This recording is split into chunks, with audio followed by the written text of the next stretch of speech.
اس کے علاوہ جناب بلوچستان کے حوالے سے تو خبریں بہت ہو گئی. اس کے علاوہ ایک اور خبر جو آئی ہے وہ یہ آئی ہے کہ ڈی سی پشین زاہد خان خلجی جو ہے وہ افغان مہاجرین کے خلاف انہوں نے جو ہے وہ ضلع پشین میں جو ہے وہ آپریشن شروع کر دیا ہے. اور یہ بیسیکلی پشین کے مختلف علاقے حرمزئی، سرنام، کریزات اور سرخاب، اس کے اندر بیسیکلی جو ہے ضلعی انتظامیہ اور لیویز فورسز نے یہ کارروائیاں شروع کی ہیں. اور اس میں کہا گیا ہے کہ جی افغان مہاجرین وہاں پہ آئے ہوئے ہیں انلیگلی، جو وہاں پہ موجود ہیں بیسیکلی ان کو نکالنے کا جو سلسلہ ہے وہ جاری ہے. پورے پاکستان میں آپریشن جو ہے وہ جاری ہیں. آپ جانتے ہیں کہ حکومت کی جانب سے جو ہے وہ 31 تاریخ کی ڈیڈ لائن دی گئی تھی، اور اب وہ 31 تاریخ ختم ہو گئی، تو اب پورے پاکستان کے اندر جو ہے وہ آپریشنز جاری ہیں. اچھا جی، کچھ یو کے حوالے سے خبریں آئی ہیں، اس کے اوپر بھی بات کر لیتے ہیں. آپ جانتے ہیں کہ آج سے چند ماہ پہلے سابق چیف جسٹس قاضی فائز عیسیٰ ایک تقریب میں شرکت کے لیے گئے تھے، اور وہاں پر جب وہ باہر نکلے تھے تو ان کی گاڑی کے باہر جو ہے وہ بڑا بھرپور قسم کا جو ہے وہ احتجاج کیا تھا. اس کے بعد پاکستان کی جانب سے جو ہے وہ لیگل ایکشن لیا گیا تھا اور ان کے پاسپورٹ جو ہے وہ منسوخ کر دیے گئے تھے. تو اب جیو پہ یہ خبر آئی ہے، مرتضیٰ علی شاہ صاحب انہوں نے خبر دی ہے. انہوں نے کہا کہ جی قاضی فائز عیسیٰ پر لندن حملے میں الزام میں پاکستانیوں کے منسوخ کردہ شناختی کارڈ اور پاسپورٹ جو ہیں وہ اب بحال کر دیے ہیں. ذرائع نے بتایا کہ حکومت پاکستان نے پی ٹی آئی سے تعلق رکھنے والے افراد کے شناختی دستاویز منسوخ کرنے کی کارروائی جو ہے وہ روک دی ہے.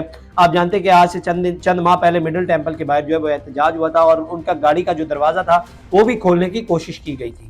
تو اس کے بعد جو ہے ان کے پاسپورٹ جو ہے وہ منسوخ کیے گئے تھے، تو اب جو ہے وہ انہیں بحال کر دیا گیا ہے. اس کے علاوہ جناب عبداللہ مومن صاحب ہیں، انہوں نے ایک خبر دی ہے، جرنلسٹ ہیں بیسیکلی شہباز گل سے آپ کے حوالے سے ہی خبر ہے. آپ جانتے ہیں کہ چند دن پہلے یہ ناروے گئے تھے، چند ماہ پہلے ناروے گئے تھے. تو انہوں نے ٹویٹ کیا، انہوں نے لکھا کہ D G passport Mustafa Jamal Qazi letters to foreign embassy in Islamabad has sparked a new controversy. DG in the letter claimed that PTI Shehbaz Gill as outstander in different cases traveled on a block digitally impounded passport from Pakistan. He should be deported as soon as possible. تو وہ کہہ رہے ہیں کہ basically Shahbaz گل کا جو passport ہے اسے تو بلاک کیا ہوا تھا، تو یہ ناروے جو پچھلے دنوں انہوں نے پچھلے ماہ ٹریول کیا ہے وہ پھر کس طرح سے کیا ہے. تو اس کے اندر احمد وقاص گرایا صاحب یہ وہی ہیں جو احمد نورانی صاحب کے ساتھ کسی دور میں کام کرتے تھے. انہوں نے اب تو ظاہری بات ہے وہ چھوڑ دیا ہے فیکٹ فوکس. تو انہوں نے اس کے اوپر ٹویٹ کیا، انہوں نے لکھا کہ Shahbaz Gill travel to Europe on U S passport, he is now a U S national. تو اب یہ خبر کس حد تک ٹھیک ہے کہ یہ اب ظاہری بات ہے ان کے پاس یو ایس کی نیشنلٹی ہے، لیکن ظاہری بات ہے اب یہ اس کی تصدیق شہباز گل صاحب خود ہی کر سکتے ہیں کہ آیا وہ ہیں بھی یا نہیں، یو ایس نیشنلٹی ان کے پاس ہے بھی نہیں.